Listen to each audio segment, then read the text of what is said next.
रामगढ़ कस्बे के गोविंदगढ़ मोड़ स्थित अग्रवाल धर्मशाला में कांग्रेस के संगठन बढ़ाओ लोकतंत्र बचाओ अभियान के तहत एक महत्वपूर्ण बैठक आयोजित की गई। बैठक की अध्यक्षता ब्लॉक कांग्रेस अध्यक्ष बबली पंडित ने की।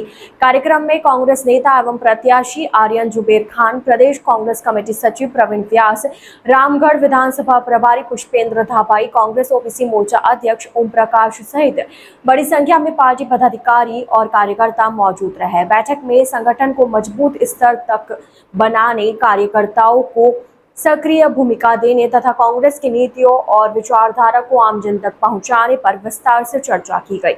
पूर्व ब्लॉक अध्यक्ष विमल चंद्र जैन ने कहा कि कांग्रेस को मजबूत बनाने के लिए समर्पित कार्यकर्ताओं की पहचान कर उन्हें संगठन में उचित जिम्मेदारी और सम्मान दिया जाना चाहिए। उन्होंने कहा कि मजबूत कार्यकर्ता ही मजबूत संगठन की आधारशिला होते हैं।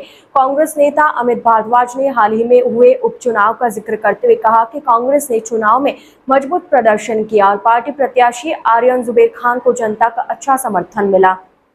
उन्होंने कार्यकर्ताओं से संगठन को और अधिक मजबूत करने का आह्वान किया। बैठक को संबोधित करते हुए कांग्रेस नेता आर्यन जुबेर खान ने महंगाई, बेरोजगारी और पेपर लीक जैसे मुद्दों को उठाया। उन्होंने कहा कि बढ़ती महंगाई से आम परिवारों का घरेलू बजट प्रभावित हो रहा है। युवाओं का भविष्य लगातार हो रहे पेपर लीक मामलों में प्रभावित हो रहा है। उन्होंने कार्यकर्ताओं से कांग्रेस की नीतियों को जन जन तक पहुंचाने तथा संगठन को जमीनी स्तर पर मजबूत करने का आह्वान किया। ITN नेशनल की इस न्यूज में इतना ही। अन्य खबरों के लिए जुड़े रहिए ITN नेशनल के साथ।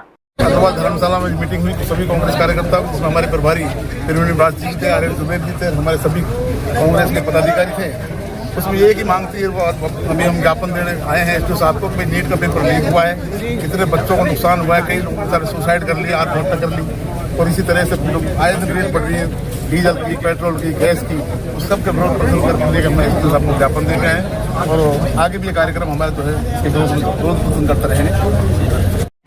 आज हम सभी पार्टी के कार्यकर्ता और आम आदमी मिल करके जो नीट में धांधली हुई, हम चाह रहे हैं कि धर्मेंद्र प्रधान के खिलाफ हत्या का मुकदमा दर्ज हो, क्योंकि जो भी लोग आत्महत्या कर रहे हैं उनमें कहीं ना कहीं धर्मेंद्र प्रधान का फॉल्ट है। धर्मेंद्र प्रधान इसके लिए हम घोषित कर जिम्मेदार है। वो हम उनको कहते हैं कि भाई उन्होंने ये सब चीज़ की है।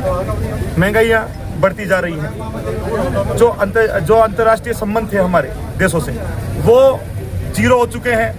महंगाई बहुत खतरनाक तरीके से बढ़ रही है और मोदी सरकार चलाने में विफल है, और इसके लिए हम आज यहाँ धरना प्रदर्शन करके ज्ञापन किसके नाम दिया आपने? हमने उपखंड अधिकारी के नाम ज्ञापन दिया, लेकिन उपखंड अधिकारी मौजूद नहीं थे तो हमने तहसीलदार को ज्ञापन दिया। किसके नाम दिया है? राज्यपाल को।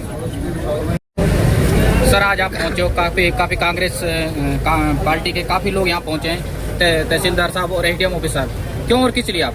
देखिए, जिस प्रकार से देश में जो माहौल चल रहा है, जो पिछले कुछ महीनों में घटनाक्रम हुए, चाहे नीट के पेपर की बात हो, चाहे महंगाई की बात हो, पेट्रोल डीजल के दाम, गैस के दाम, CNG के दाम, तो आम आदमी और जो गरीब तबके का आदमी इसके पीठ पे एक डंडा मारने का काम हो। नीट का पेपर लीक जो हो रहे हैं हमारे आने वाले भविष्य के साथ खिलवाड़ है। सिर्फ हमारे युवाओं के और जो नौकरियां पाना करने से उनके देश की व्यवस्था के लिए बहुत ही खराब चीज़ है। नीट की परीक्षा से जो पढ़ लिख के आगे आते हैं, वो बनते हैं, प्रोफेशनल्स बनते हैं, उसके लिए भी पिछले इतनी बार से जो कमी आ रही है वो देश को आर्थिक रूप से महसूस करनी पड़ेगी, अर्थव्यवस्था में महसूस करनी पड़ेगी। बहुत ही दुर्भाग्य की बात है। हमारे नेता आदरणीय राहुल जी इस चीज़ की लड़ाई लड़ रहे हैं। हमारे प्रदेश भर में, देश भर में आंदोलन निकाले गए, जुलूस निकाले गए, रैलियां करी गई और ज्ञापन सौंपे गए। धर्मेंद्र प्रधान जी को अपना जो जिम्मेदारी है वो उससे भागने की कोशिश कर रहे हैं, वो उनको नहीं भागने देंगे। और नरेंद्र मोदी जो हमारे प्रधानमंत्री है, उनको जनता के सवालों का जवाब देना पड़ेगा कि क्यों सरकार हर फ्रंट पे नाकाम है, और चाहे विदेश की बात हो, चाहे हमारी लोकल मुद्दों की बात हो, कहीं पे भी कोई सल्यूशन और कोई रोड मैप नहीं दिख रहा है, कोई दिशा नहीं दिख रही है। जनता अब परेशान होकर भी सीमा पार कर चुकी है। इसमें अब उनको जवाब देना पड़ेगा। कांग्रेस पार्टी लगातार गरीब, पिछड़े और जो गरीब तबके के लोग हैं उनके लिए लड़ाई लड़ती रही है, आगे भी लड़ती रहेगी, और इसी के संदर्भ में हमने ये करना